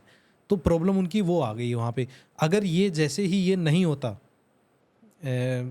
जो ऑनगोइंग कॉन्फ्लिक्ट है valley based insurgent, valley based people और हिल पीपल के बीच में, अगर ये नहीं होती तो बिलीव यू मी 4-5 साल में ये खुद ही आपस में ही they would have gone into absolute silence. जो नॉर्थ ईस्ट के इंसर्जेंसी वाले लोग हैं, अभी इनको दोबारा रीज़न मिल गया है कि नहीं we will fight for our cause. नहीं तो अपने मस्त बिजनेसमैन बने हुए हैं, काम हो रहा है, धंधा बन रहा है, बर्मा में भी कमा रहे हैं, इंडिया में भी जिन जिनको कॉन्ट्रैक्ट मिल रहा है वहाँ से भी कमा रहे हैं, जो जो इंडिया में बिजनेस कर रहे हैं उनसे भी एनुअल बेसिस पे अपना फंड कलेक्शन हो रहा है और अच्छा चल रहा है काम। कोई कोज नहीं है कि मैं तो ये अचीव करना चाहता हूँ, इसीलिए मैं इंसर्जेंट बन के और हथियार, अब इंसर्जेंट है उसको अपनी प्रेजेंस फील करानी है, तो वो सिग्नेचर ब्लास्ट, एक ग्रेनेड उधर फेंक दिया, एक उस मीडिया हाउस में फेंक दिया, एक उधर आर्मी के कैंप के गेट के ऊपर फेंक दिया, कोई आमने सामने की फुल थ्रोटल काइनेटिक ऑपरेशन तो हो ही नहीं रहे हैं। तो ये थोड़ा सा अभी एजेंडा बेस्ड इंसर्जेंसी अभी वो। ओके, आपको ये आपका जो फियर्स गन बैटल हुआ हो वहाँ पे, उसके एक्सपीरियंस के बारे में बता सकते हो? नहीं, फियर्स गन बैटल का सर ऐसा कोई एक्सपीरियंस है नहीं मेरा। तो वहाँ पे मतलब गन बैटल्स इतने ज़्यादा होते गन नहीं? बैटल्स वहाँ पे इतने ज़्यादा नहीं होते, अभी पिछले 1.5-2 साल में हुए हैं। बहुत रेयर चांसेस आपको ऐसे मिलेंगे कि आप, मैं वही बता रहा हूँ कि वेपन बेस्ड इंसर्जेंट्स के साथ आपका कांटेक्ट हो गया हो। क्योंकि देखो, जो कुकी बेस्ड इंसर्जेंट ग्रुप्स हैं उन्होंने सस्पेंशन ऑफ ऑपरेशन साइन कर लिया, जो वैली बेस्ड इंसर्जेंट ग्रुप्स हैं वो अपना मस्त अपना बिजनेस कर रहे हैं, बर्मा की तरफ रहते हैं। तो वहाँ कांटेक्ट एस्टेब्लिश हो ही जाना विद एन ऑब्जेक्टिव कि इंसर्जेंट्स ग्रुप्स में आ रहे हैं या 4-5 की टोली में आ रहे हैं और वो कुछ हार्म करेंगे, वो चीज़ें वहाँ पे अभी ख़त्म हो गई हैं। ओके, वो एकदम ख़त्म हो गई हैं वहाँ पे।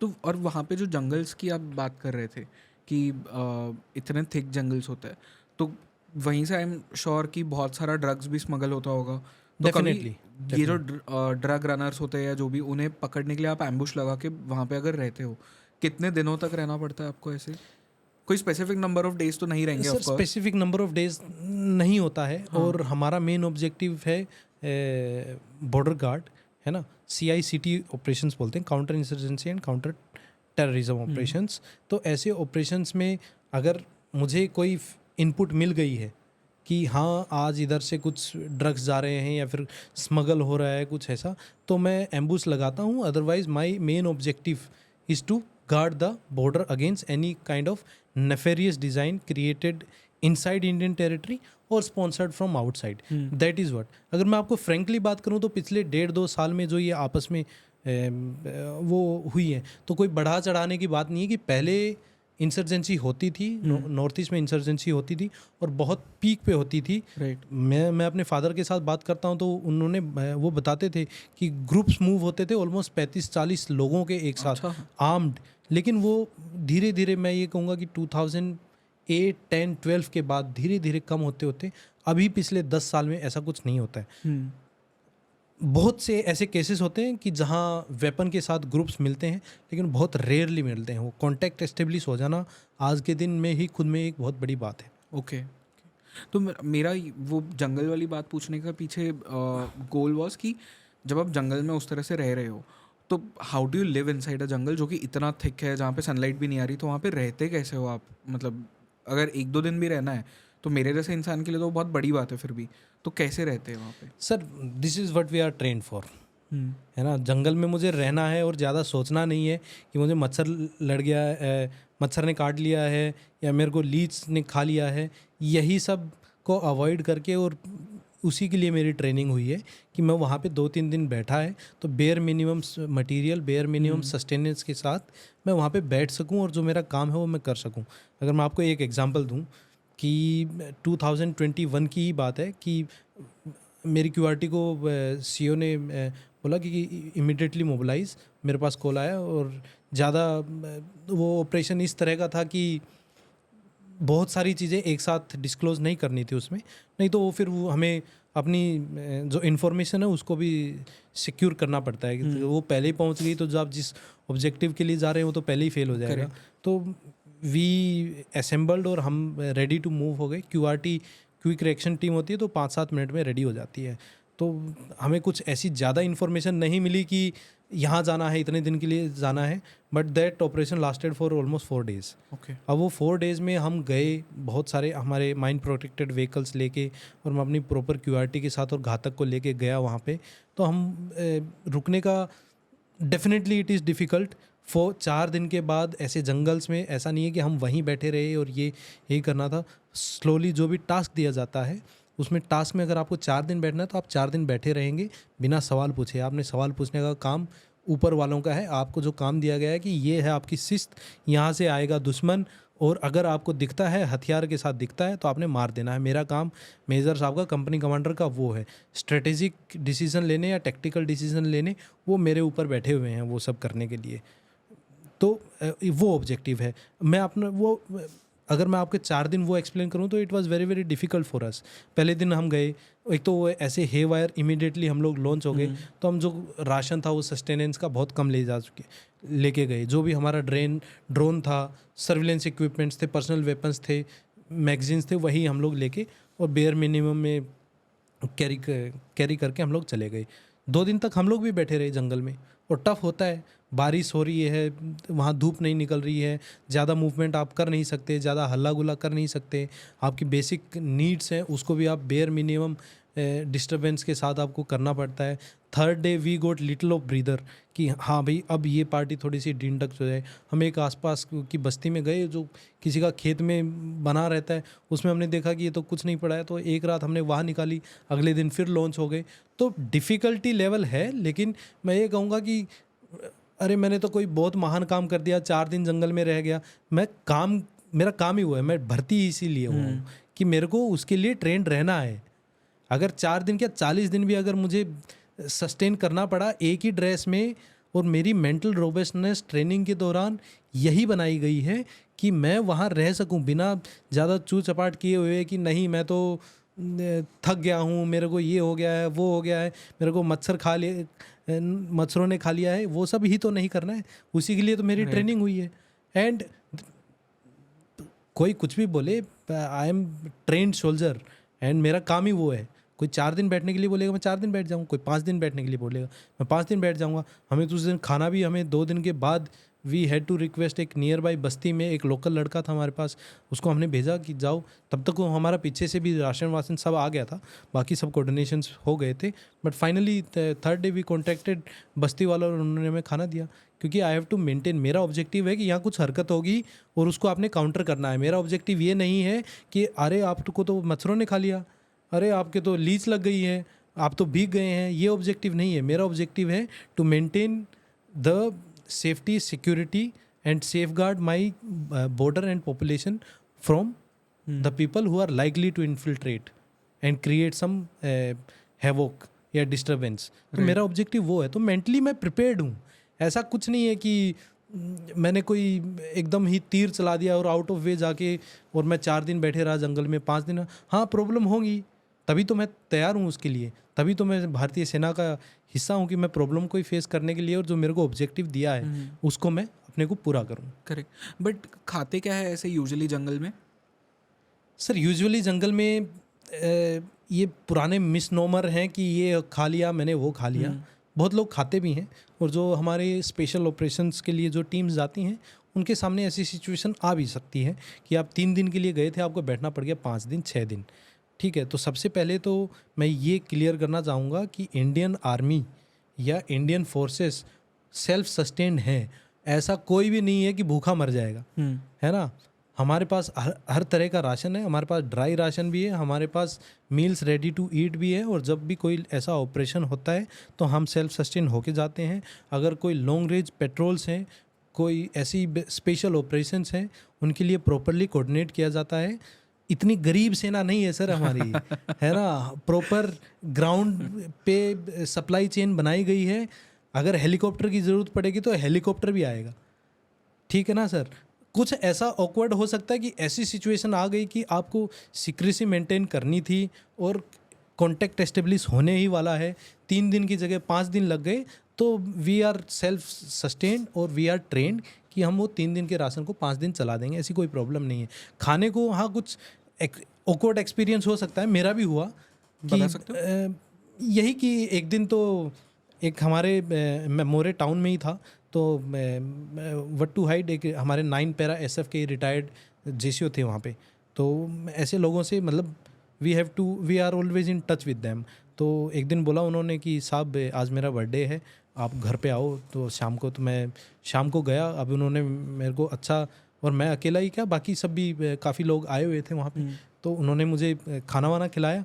तो उसमें मैंने पूछा उनसे कि ये क्या था साहब जो आपने तो बनाया, तो उन्होंने बोला कि साहब ये तो डॉग मीट था।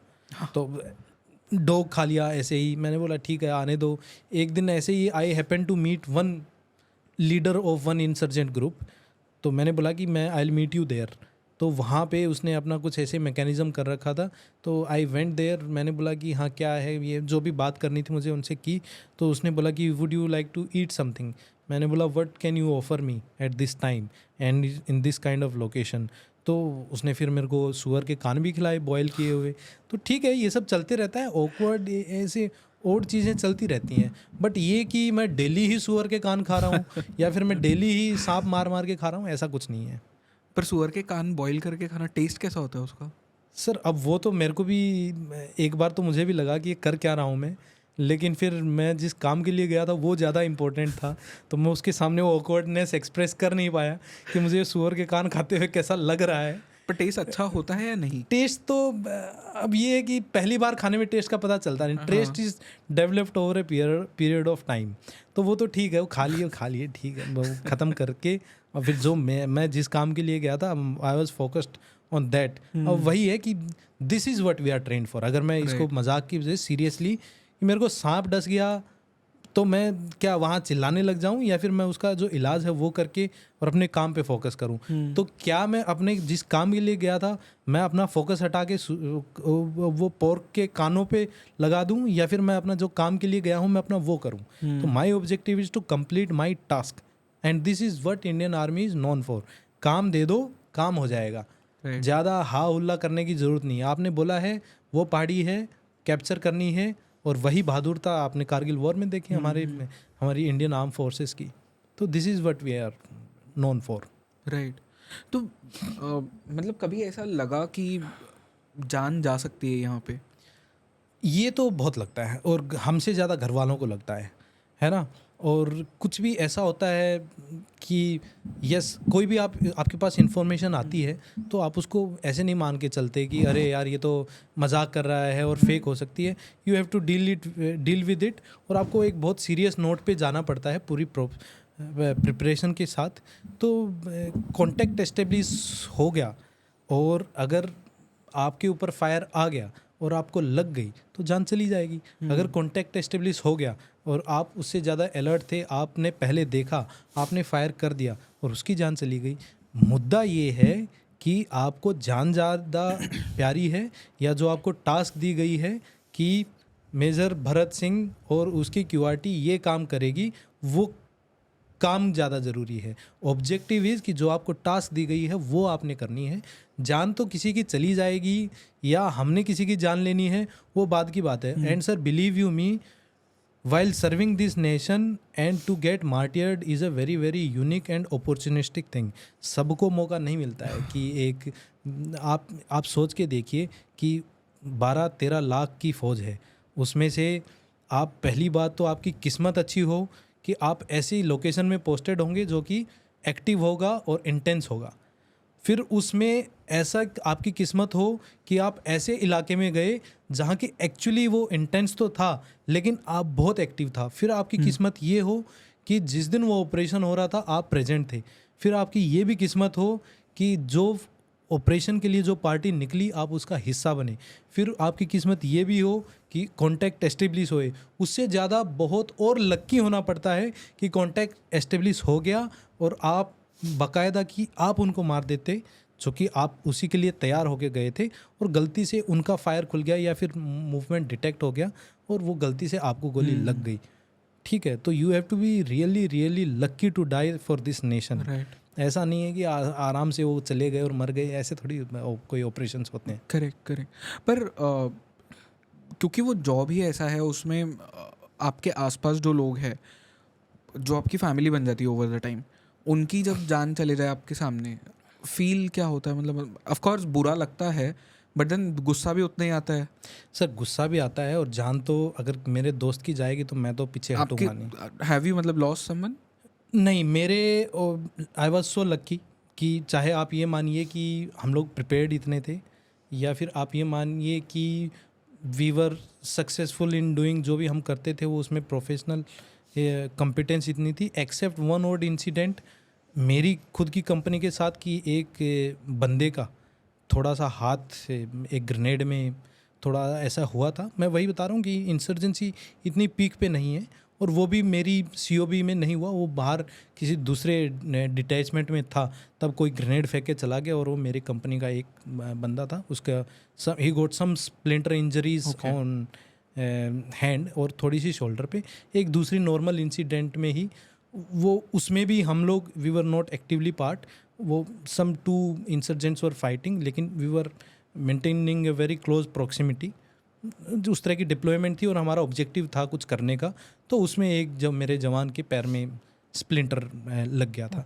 तो मेजर ऐसा कोई, I was very very lucky कि कोई ऐसी हताहत या फेटल कैजुअलिटीज़ मैं जब तक था तो उसमें टाइम पे नहीं हुई। एंड इट इज़, चाहे मैं ये कहूँगा कि हमारी बेस्ट प्रैक्टिसेस थी यूनिट लेवल, कंपनी लेवल पे और यूनिट लेवल पे, कि जिस तरह का भी फियर था वो हम लोग ऐसा मौका नहीं दिया हमने कभी कि हमारे ऊपर कोई ऐसा अटैक हो जाए। We were prepared for that and troops were trained for that. Right. मुझे ट्रेनिंग के बारे में बताइए कि ट्रेनिंग एग्जैक्टली किस तरह से होती है। लेट्स से कि जम्मू एंड कश्मीर में आपको ऑपरेट करना है वर्सेस नॉर्थ ईस्ट में आपको ऑपरेट करना है, कि ट्रेनिंग अलग अलग होती है दोनों जगहों के लिए? सर ट्रेनिंग में कुछ नहीं सिखाया जाता है। ट्रेनिंग होती है, वो होती है BMT, बेसिक मिलिट्री ट्रेनिंग।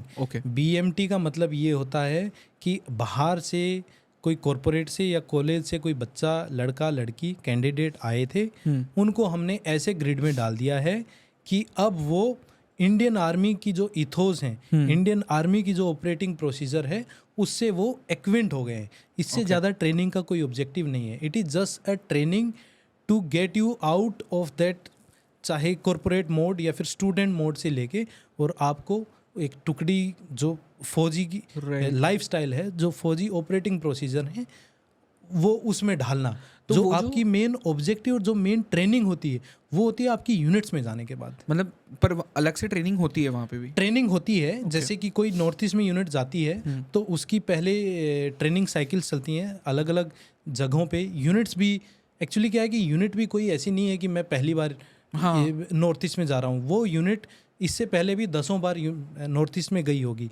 कोई भी यूनिट 10 बार JNK में पहले गई होगी। इट इज़ जस्ट कि आपने वो नई, आप उस यूनिट में नए मेंबर हैं, तो उस यूनिट की खुद की रिटर्न हिस्ट्री है। उस यूनिट ने उस एरिया में ऑपरेट करने के लिए टाइमली अपनी प्रोसीजर्स डेवलप की हैं।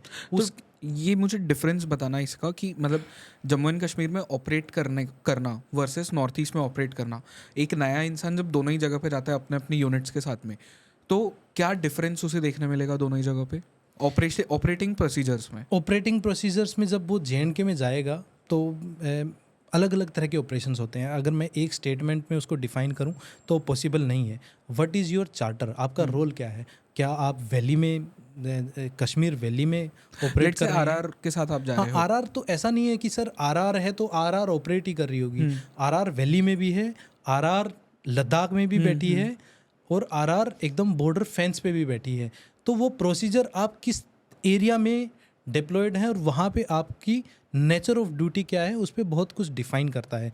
अगर आप वैली में हैं तो you are ready, always ready to go, हमेशा, कि मुझे कभी भी दुश्मन से या फिर टेररिस्ट से कांटेक्ट होगा और मुझे अपने आप को उस तरह से रेडी करना है और उसी तरह से मुझे अपनी ऑपरेटिंग प्रोसीजर बनानी है। अगर आप एकदम फेंस के ऊपर हैं तो वहाँ पे मुझे किस तरह से बॉर्डर एक्शन टीम्स हैं, जो पाकिस्तान, जो आपने पहले कभी खबर सुनी होगी कि हेड हंटिंग हो गई, कोई सर काट के ले आया, सर काट के ले गए, उस तरह की एक्टिविटीज़ से, या फिर आजकल बहुत सारी इन्फिल्ट्रेशन हो रही है, ड्रग्स की भी हो रही है, वेपन्स की भी हो रही है पाकिस्तान बॉर्डर पे भी, उस तरह की एक्टिविटीज़ से डील करना पड़ेगा। अगर मेरी कोई RR फॉर्मेशन या लद्दाख में पोस्टेड है तो वहाँ मुझे चाइना की क्या ऑपरेटिंग प्रोसीजर्स हैं, मेरा क्या जॉब रोल है, मेरे को वहाँ सर्विलेंस के लिए भेजा गया है, लॉन्ग रेंज पेट्रोल्स के लिए भेजा गया है, वहाँ वेदर में किस तरह सस्टेन करना है, उस तरह से ऑपरेट करना पड़ेगा। अगर मैं JNK की जैसे नॉर्थ ईस्ट की बात करूँ तो नॉर्थ ईस्ट में मुझे किस तरह से ऑपरेट करना है कि मैं कहाँ हूँ, क्या मैं टाउन के बीच में हूँ, क्या मैं बॉर्डर के बीच में हूँ। अगर मैं टाउन के बीच में हूँ तो मुझे किस तरह उन लोगों में मिल के और किस तरह से अपने ऑपरेशंस को डिज़ाइन करना। अगर मैं एकदम फेंस के ऊपर बैठा हूँ तो किस तरह से मुझे स्मगलिंग रोकनी है। तो एक नॉर्मल आप स्टेटमेंट में ये कवर नहीं कर सकते कि दोनों के बीच में डिफरेंस क्या है। डिफरेंस ये है कि आप किस तरह के एनवायरनमेंट में, किस तरह की लोकेशन में आप अपने आप को उस तरह उस टाइम ऑपरेट कर रहे हैं, उसी के हिसाब से आपकी ऑपरेटिंग प्रोसीजर डिसाइड होती है। ओके, बट दोनों ही जगह पे CI ऑपरेशंस तो होते हैं, CI/CD ऑपरेशंस होते हैं, हाँ, दोनों जगह पे तो CI/CD उसमें भी डिफरेंस होता है? उसमें भी डिफरेंस होता है। फॉर एग्जांपल कि जो हम JNK की बात करते हैं, तो काउंटर इंसर्जेंसी और काउंटर टेरर, जो मेनली काउंटर टेररिज्म ऑपरेशंस होते हैं वहाँ पे, तो वहाँ पे the insurgent which is coming, जो हमने पहले भी डिस्कस किया, he is going to kill you, correct, है ना, and your objective is to kill them. North East में जो हमने पहले भी बात की है कि जो इंसर्जेंसी की बात थी कि कोई कलेक्टिव ऐसा इंसर्जेंट ग्रुप आ रहा है जिसके अगेंस्ट में और वो वेपन लेके आ रहा है और वो कुछ डिस्टर्बेंस क्रिएट करने की कोशिश कर रहा है, वैसा अभी माहौल नहीं है फ़िलहाल। फ़िलहाल आपको ये बहुत मिल जाएगा कि only weapons are smuggled, only drugs are smuggled, या only insurgents are infiltrating without weapon. बहुत रेयर चांस ऐसा होगा कि with weapon insurgents are coming in and you have establish the contact. तो ये थोड़ा सा डिफरेंस है as on today I am telling. Past की बात तो जो हमने पहले भी की है कि पास्ट में तो ऐसे ऐसे इंसिडेंट्स हुए हैं कि 30-30, 40-40 लोगों का ग्रुप आता था और उनसे फिर डायरेक्ट कॉन्टैक्ट एस्टेब्लिश होता था। ओके, एंड जैसे लेट्स से कि अब जो मणिपुर में इतने टाइम से ये कॉन्फ्लिक्ट हो रहा है, वहाँ पे जब असम राइफल्स पोस्टेड थी, तो अब तो CRPF है, बट पहले असम राइफल्स थी। असम राइफल भी है सर, अच्छा, अभी भी है, ओके, और हमेशा रहेगी भी। ठीक है। तो बट देन इतने सारे जब ऑपरेशंस हो रहे हैं, and this could be very philosophical question, क्योंकि एक वो कौन सी फिल्म थी अभी रिसेंटली, एक जो फिल्म आई थी कैप्टन विक्रम बत्रा के ऊपर, तो उसमें एक वो लाइन कही गई थी ना कि हर बुलेट के ऊपर आपका नाम लिखा होता है। डू यू फील दैट कि सच में ऐसा होता है कि हर बुलेट के ऊपर नाम लिखा होता है किसी ना किसी का, और भगवान का एक वो हाथ है इसमें? सर मैं ये मानता हूँ कि जिस दिन जिसकी आई है ना वो तो जाएगा, है ना, और हर बुलेट पे नाम लिखा होता है डेफिनेटली। आपकी बुलेट पे भी किसी का नाम लिखा है और किसी की बुलेट पे भी आपका नाम लिखा है, मतलब वो सच है, कह सकते हैं कि सच है। लेकिन मैं ये कहूँगा कि उस बुलेट को ढूंढने के लिए आपको बहुत लकी होना पड़ता है, और आपकी बुलेट को भी जिस पे नाम लिखा हुआ है उस आदमी को ढूंढने के लिए आपको बहुत लकी होना पड़ता है। इतना आसान नहीं है, मतलब कोई पाव भाजी खरीदने वाली या फिर मार्केट से सब्जी खरीदने वाली बात नहीं है कि उस बुलेट पे नाम लिखा था और उसके पास ये जाएगी ही जाएगी। किस्मत चाहिए उसके तक पहुंचने के लिए, और उसकी बुलेट भी आप तक पहुंचने के लिए। You have to be really lucky to establish contact and shoot somebody और get shot while doing your duty. Right. आपकी जो लास्ट पोस्टिंग थी वो चुमथांग ईस्टर्न लद्दाख में थी। चुमाथांग लद्दाख में जो एक सर्वाइवल मोड होता है, या वहाँ पे अगर आपकी पोस्टिंग होती है, what is the day to day activities वगैरह? Chumathang it is part of eastern Ladakh, और वहाँ मेनली हमारा ऑब्जेक्टिव डेफिनेटली वो ईस्टर्न लद्दाख है, तो थोड़ा आजकल तो बहुत हॉट टॉपिक है ही, लेकिन उसके अलावा भी वहाँ survival mode is mainly because of weather. वहाँ पे जैसे टेम्परेचर गोज़ टू -30, -35, तो सर्वाइवल तो सर वही है कि सुबह उठते ही सर्वाइवल शुरू हो जाता है। First day you go for your nature call, तो वहीं से आपको फ्रोज़न टॉयलेट्स मिलेंगे, पानी, गर्म पानी की दिक्कत, पीने के पानी की दिक्कत, खाना खा लिया तो डाइजेशन की दिक्कत, आप भाग नहीं सकते। इफ़ यू स्टार्ट रनिंग तो 100 मीटर भागेंगे, उतने में तो आप हाफ जाएंगे। अगर आप ऑफिस में आते हैं तो you can not be freely moving, you have to protect yourself, नहीं तो वहाँ आपको फ्रोस्ट बाइट, चिलब्लेन्स, इन सब की होने की दिक्कत हो जाएगी। इसके अलावा ये तो डे टू डे लाइफ की बात है। ऑपरेशंस की, लॉजिस्टिक की अलग प्रॉब्लम होती है कि अगर आपका वेदर की वजह से ही आपको लॉजिस्टिक मेंटेन या फिर अपने वेपन प्रोफाइल, इक्विपमेंट प्रोफाइल को मेंटेन करने के लिए बहुत ज़्यादा एफर्ट मारना पड़ता है, खुद की सर्वाइवल के लिए ही बहुत ज़्यादा एफर्ट मारना पड़ता है। तो वो बिल्कुल ही एकदम डिफरेंट बॉल गेम है वहाँ पे तो। और हेल्थ इश्यूज़ बहुत ज़्यादा डेवलप हो जाते हैं वहाँ पे, because what ever you eat it is not digested. तो फिर लाइफस्टाइल डिजीजेस वहाँ पे डेवलप होने के बहुत ज़्यादा चांसेस हो जाते हैं। आपका हीमोग्लोबिन लोगों का 15-16 होना चाहिए, वहाँ पे 22-23 पहुँच जाता है लोगों का। तो these kind of issues are there in day to day life, but manageable है। इसके अलावा वहाँ काइनेटिक ऑपरेशन से ज़्यादा weather is a biggest challenge. Weather को ही सस्टेन करना बहुत बड़ी बात है वहाँ पे। पीएलए की तरफ से कोई वहाँ पे इश्यूज होते हैं? कॉन्फ्लिक्ट जोन्स तो हैं ही जो कि चल ही रहे हैं, जहाँ की डेमचोक है वहाँ पे, एंड जुरसर है, चुमर है, तो वो कॉन्फ्लिक्ट जोन्स तो है ही वहाँ पे, जो जहाँ दोनों तरफ से स्टैंड ऑफ पहले भी हुए हैं और आज भी हमेशा ग्रे जोन में रहते हैं कि ग्रे जोन क्या, हाइट एंड ग्रे जोन में रहता है कि कभी भी कुछ भी हो सकता है, मिसअंडरस्टैंडिंग हो सकती है, बट देन अभी तो वी आर कैपेबल इनफ, और पहले भी थे कि वी कैन टेक ऑन। हमारा जो पिछले 10-15 सालों में जो इंफ्रास्ट्रक्चर डेवलपमेंट हुआ है, और ये 2020 की जो गलवान वाली इंसिडेंट है, उसके बाद तो जो डेवलपमेंट हुआ है, जो फोर्स का जो जिस तरह से पोस्चरिंग हुई है वहाँ पे, तो it is at different level. We are ready and we can take on any kind of challenge. But while you were there कोई इंसिडेंट हुआ था उनके एंड से, मतलब कि घुसने की वापस से कोशिश की हो? उस टाइम पे कोई इंसिडेंट नहीं हुआ, क्योंकि अभी तो border issues to some extent resolve, right. लेकिन उस टाइम पे जो कमांडर्स की कोर कमांडर लेवल की जितनी भी मीटिंग्स होती थी, वो बैक टू बैक चल रही थी। और छोटी मोटी ऐसी इंसिडेंट्स की आपने सर्विलेंस कैमरास गलत जगह पे लगा दिए हैं, आपके ग्रेजर्स इधर से उधर आ गए हैं, ये सब छोटा मोटा तो चलते रहता है। तो but what is your opinion of a Chinese soldier? मतलब जब हम मैन टू मैन बात करें, इंडिया वर्सेस चाइना, सिर्फ आर्मी की, लेट्स फॉरगेट जितने टेक्नोलॉजिकल एडवांसमेंट्स होते हैं उन्हें एक मिनट के लिए हम भूल जाते हैं। मैन टू मैन सिर्फ अगर हम आर्मीज़ की बात करें, डू यू थिंक उनके पास में उतना मतलब विल पावर है to fight for their country? My opinion in ये है कि एक हमारी देश की किसी भी यूनिट का गबरू जवान मोटिवेटेड है तो उनको 3-4 को एक साथ लिटा लेगा। उसमें कोई शक सवाल नहीं है, और ये पहले भी देखा गया है। मेरे भी अपने कोर्समेट्स थे, बहुत सारे पोस्टेड थे, उनकी तो सर ड्यूटी भी हर 12 घंटे बाद चेंज होती है। हमारे जवान को आप बैठा दो और उसको ये बोलो कि 3 दिन बाद आना, वो 3 दिन बाद आएगा। उनका तो ऐसा बनाया गया है, I don't know what kind of mechanism they are trying to create, कि 12 घंटे बाद ड्यूटी चेंज हो जाएगी, फिर 48 घंटे का रेस्ट मिलेगा, इस तरह की। तो मैं ये बताऊं कि किस तरह की मोराल है उनके ट्रूप्स में और हमारे ट्रूप्स में, तो we are far better. Right. अगर मेरा जवान जहाँ जिस पोस्ट पे 2-2 महीने काटता है, वहाँ से उसका रिलीवर चाइनीज़ फोर्स के जवान का 12 घंटे में आ जा रहा है ना। तो चाहे साइकोलॉजिकली, चाहे आप किसी भी तरह से, our troops are far better in any of the aspect, right, as compared to Chinese soldiers. वो अलग अलग तरह की बात होती है कि किस तरह की स्ट्रेटेजिक पोस्चर में मैं हूँ, पॉलिटिकल इंटेंट क्या है, मैं कहाँ एक बेंच या एक लाइन ड्रॉ करना चाहता हूँ, कि मेरा थ्रेशोल्ड क्या है, कि इससे ज़्यादा मैं नहीं कर सकता, या फिर मैं अपने नेशनल इंटरेस्ट में को देखते हुए मैं वो थ्रेशोल्ड मेंटेन करता हूँ कि इससे ज़्यादा किसी भी कॉन्फ्लिक्ट को ज़्यादा तूल नहीं देनी है।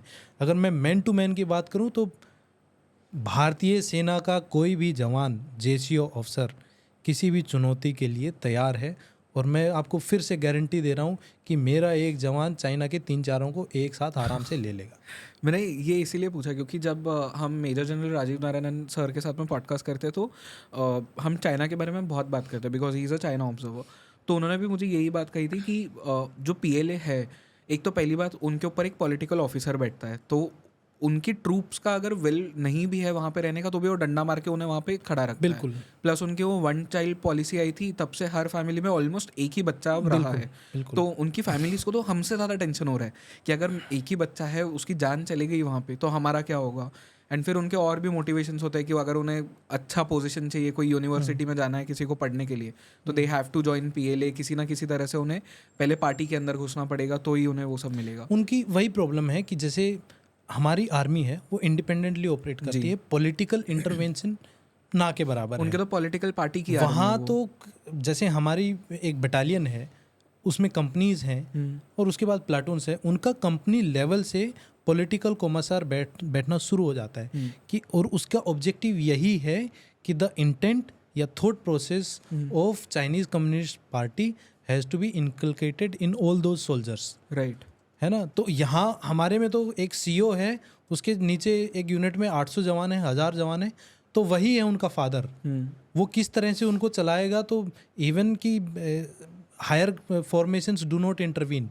वो एक सीईओ का मुद्दा है और जिम्मेवारी है कि अपनी यूनिट को किस तरह से चलाना चाहते हैं। वहाँ तो उनके सीईओ के साइड वाले ऑफिस में एक पॉलिटिकल कॉमर्सार और बैठा मिलेगा जो who is representative of Chinese communist party. तो डेफिनेटली दे ऑपरेट थोड़ा सा अंडर प्रेशर, और उस पॉलिटिकल कॉमर्सार की जो पावर्स हैं वो उनके कमांडिंग ऑफिसर के कंपैरिजन में बहुत ज़्यादा है।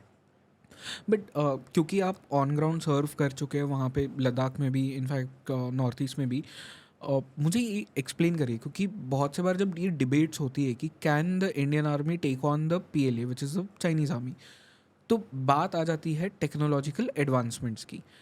किस हद तक टेक्नोलॉजिकल एडवांसमेंट इम्पॉर्टेंट होता है? क्योंकि जैसे अब फॉर एग्जांपल चाइना का एक वो बहुत फेमस बीच में न्यूज़ आ रही थी कि उन्होंने एक पूरी ट्रेन बना ली है जिससे they can launch that nuclear missile.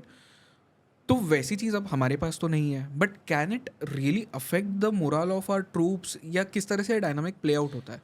Sir there are 2 points.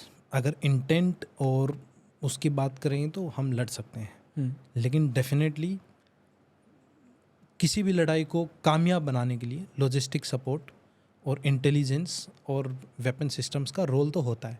मैंने पहले भी कहा है कि लड़ाई जज्बे से जीती जाती है, 100% ट्रू है, उसमें कोई शक सवाल है ही नहीं।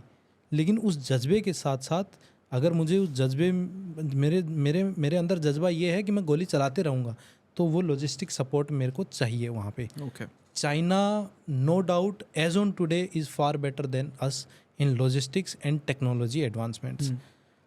और उन्होंने 2015-16 के बाद जो उनकी मिलिट्री मॉडर्नाइजेशन हुई है और PLA रिफॉर्म्स 2016 के बाद हुए हैं, उसके बाद तो डेफिनेटली दे आर इनफैक्ट उन्होंने अपने नेवी में भी बहुत इन्वेस्ट किया। I think world's largest navy अब हो गई है, वो बनने जा रही है, वर्ल्ड लार्जेस्ट नेवी बन जाएगी वो, ठीक है। तो डेफिनेटली लॉजिस्टिक्स और टेक्नोलॉजी एडवांसमेंट में वो मेरे से थोड़े आगे हैं, इसमें कोई शक सवाल नहीं है। लेकिन जो इंडियन आर्मी ने बॉर्डर एरियाज़ में पिछले 10-12 साल में प्रोग्रेस की है, और 2020 के बाद तो जो प्रोग्रेस हमने दिखाई है, और जिस तरह का हमने इंफ्रास्ट्रक्चर डेवलपमेंट किया है, और जिस तरह का इंफ्रास्ट्रक्चर डेवलपमेंट हम आगे करने जा रहे हैं, चाहे अंडरग्राउंड इंफ्रास्ट्रक्चर्स क्रिएट करने की बात हो, चाहे एडवांस लैंडिंग ग्राउंड्स क्रिएट करने की बात हो, किसी भी तरह का कोई भी कम्युनिकेशन इंफ्रास्ट्रक्चर बनाने की बात हो, तो we are at a very very fast pace, और हम लोग वो अचीव कर लेंगे। चाहे ट्रांसपोर्ट की बात हो, लॉजिस्टिक सप्लाई चेन मेंटेन करने की बात हो, चाहे टेक्नोलॉजिकल एडवांसमेंट की बात हो, तो we are on the correct lines, we will achieve it, no doubt. Okay. And बहुत से बार, मतलब जैसे फॉर एग्जांपल कश्मीर में भी ये चीज़ होती होगी, नॉर्थ ईस्ट में भी ये चीज़ होती होगी कि आर्मी वहाँ पे डिप्लॉयड है, बट वहाँ के लोगों के साथ में जो एक तालमेल बैठाना पड़ता है, उसके लिए क्या क्या करना पड़ता है एक सोल्जर को? सर ये सिर्फ सोल्जर का ही नहीं, ये आर्मी के हाईएस्ट लेवल से ही चीज़ें, बहुत सारे ऐसे प्रोग्राम्स हैं। जैसे एक एग्जांपल जिसकी आप बार बार खबर सुनते भी होंगे, तो कि लोकल एरिया को डेवलपमेंट करने के लिए, लोकल पब्लिक में बोनहोमी बनाने के लिए, और मिलिट्री और सिविल कोऑपरेशन को एनहांस करने के लिए बहुत सारी आर्मी भी प्रोजेक्ट करती है। जैसे ओप सद्भावना है, उस ओप सद्भावना में हम बहुत सारे ऐसे काम करते हैं बॉर्डर एरियाज़ में, जहाँ उनके लोकल जो वहाँ पे लोग रह रहे हैं, उनकी लाइफ में हम कुछ चेंज कर सकें, ताकि उनका झुकाव और जो उनकी लॉयल्टी है और जो उनका फ़ौज को लेकर नज़रिया है और देश को लेकर नज़रिया है, वो हमेशा पॉजिटिव हो जाए। हम बहुत सारे ऐसे यूथ एक्सचेंज या ये इंटीग्रेटेड कैंप्स लगाते हैं बच्चों के लिए, एक्सचेंज प्रोग्राम्स करते हैं, वहाँ से बहुत सारे बच्चों को ला के बाकी रेस्ट ऑफ द कंट्रीज़ में बेस्ट ऑफ द फैसिलिटीज़ हैं वहाँ विज़िट कराते हैं। उनकी डे टू डे लाइफ में सोलर सिस्टम लगाना हो, इलेक्ट्रिसिटी, वाटर प्रॉब्लम्स जो कि डे टू डे लाइफ में उनको सोल्व करनी हो, हम उनको भी करते हैं। राइट। आर्मी ने बहुत सारे स्कूल खोल रखे हैं, चाहे असम राइफल में नॉर्थ ईस्ट में देखेंगे तो वहाँ पे भी हैं, चाहे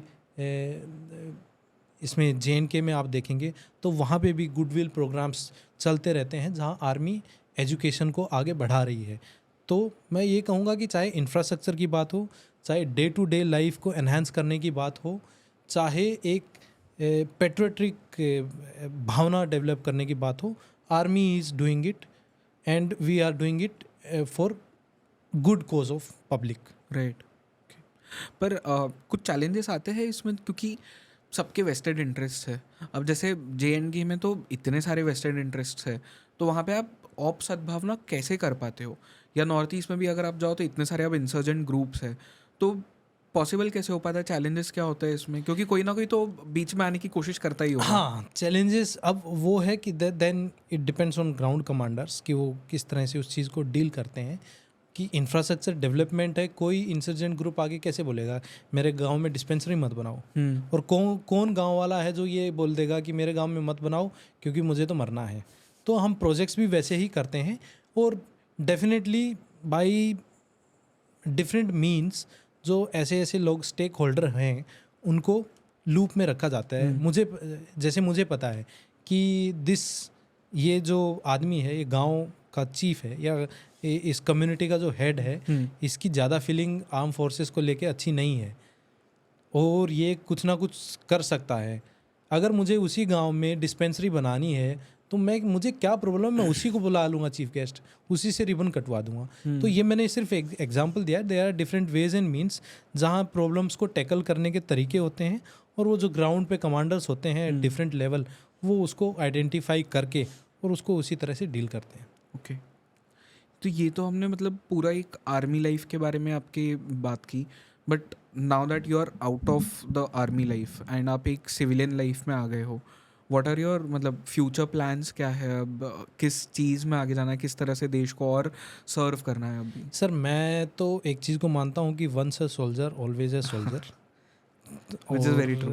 हाँ, और मेरा ऑब्जेक्टिव भी यही है कि मैं कुछ ऐसा करूँ कि मैं जो बाहर रहते हुए भी जो सोल्जर्स जो हैं फौज के अंदर, या जो बाहर से जो मोटिवेटेड यूथ हैं उसको भारतीय सेना में ज्वाइन कराने की कुछ ऐसी मुहिम चलाऊं। तो मैंने खुद का अपना स्टार्टअप शुरू किया है, और मेरा स्टार्टअप का ऑब्जेक्टिव ये है कि जो बाहर यूथ है, चाहे वो सैनिक स्कूल में जाना चाहता हो, मिलिट्री स्कूल में जाना चाहता हो, या फिर वो NDA CDS की तैयारी करना चाहता हो, FCAT की तैयारी करना चाहता हो, तो मैं एक ऐसा इकोसिस्टम बना रहा हूँ एट फ्री ऑफ कॉस्ट या फिर बेयर मिनिमम में, कि वो उसको बच्चे को हर तरह की गाइडेंस मिल जाए। दूसरी तरफ मैं ये भी कर रहा हूँ कि जो फौज से बाहर आ रहे हैं उनके लिए कुछ ऐसा इकोसिस्टम बनाया जाए कि उन्हें दर बदर भटकना ना पड़े, और एक प्लेटफॉर्म हो जहाँ पे वो उनके सूटेबिलिटी के हिसाब से अलग अलग तरह की जॉब ढूंढ सकें। और मेरा बहुत ही एक ऑप्टिमिस्टिक सा, और मैं बहुत पैशनेट हूँ उस चीज़ को लेके, कि आने वाले 2-3 साल में ये मेरा विज़न है कि जो हमारे बहुत सीनियर ऑफिसर्स हैं डिफेंस फोर्सेस के, उनके पास बहुत बहुत ज़्यादा वास्ट एक्सपीरियंस है, और जो हम आत्मनिर्भर भारत की बात करते हैं, जो हम डिफेंस को स्ट्रॉन्ग करने की बात करते हैं,